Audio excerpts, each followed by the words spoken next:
the film with friends, missing VHS videotape repeating. Welcome back, family and crew. Today we're looking at National Lampoon's Christmas Vacation, 1989, PG-13, 1 hour 37 minutes. Directed by Jeremiah S. Chechik. I bet most of you guys didn't know that. Such a classic movie, but I bet you most people can't name drop the director. Of course, written by John Hughes. Third in the series of vacation movies out of, I think there's what, 5 now? Because there's Vegas after this one, and they did a sort of remake of the original. Chevy Chase, Beverly D'Angelo, Juliette Lewis, Johnny Galecki, Randy Quaid, E.G. Marshall, Diane Ladd, Doris Roberts, my favorite, Julia Louis-Dreyfus. This came from City Thrift. I can tell by that sticker there. So Warner Brothers color tagged comedy release.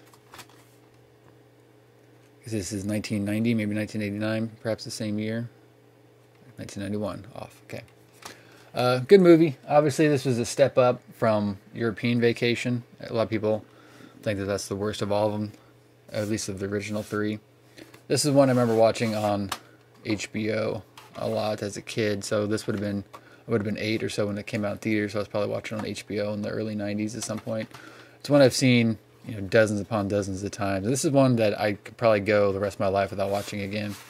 One of the last theater chains I worked for, we did a lot of repertory titles, and so this is one that we would show 5 to 7 times every December. It was always Christmas Story, Elf, Christmas Vacation, and like Love Actually. Probably we would book every week of the month of December. There'd be like a different movie that we'd schedule between like 4 and 7 showings of. And this is one that always sold out. We do like games, we have costume contests, all that kind of stuff. The best part of it though is we rigged the front of the theater and the stairs going down the sides of the auditorium with lights, and we had it on a little clicker switch. So the scene where he's struggling with the lights and it keeps going on and off and nobody believes him, and then finally at the end when he does that slow motion and connects it and the whole house like lights up, I'd be sitting in the back with the remote and I'd click the remote and then the theater would light up with lights. So that was the only great part of doing that. And this is one, Rocky Horror Picture Show, Big Lebowski, all those that like I could go the rest of my life without ever having to cross paths with again, because we would do it so much. Nevertheless, fun movie. Really great writing in it by John Hughes, great performances. It's probably the best of almost the best of the 3. I think it's easiest to connect to out of the 3. The first one obviously was rated R, had some raunchy, questionable stuff, and this one's kind of more family. Always interesting that the music was done by Angelo Badalamenti, who always did a lot of work with David Lynch, Lost Highway, Twin Peaks, all that kind of stuff. But definitely a comedy classic, one that's going to survive for a long, long time.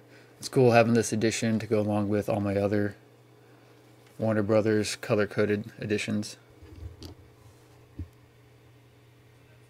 Those right there. So again, maybe some holidays we'll put it on, but I'm fine not having to watch it again. Let me know your thoughts on the Vacation series. Which one's your favorite? Is 2 crapped on too much, or is it fit? Let me know in the comments below. Like, comment, share, subscribe. See you next time.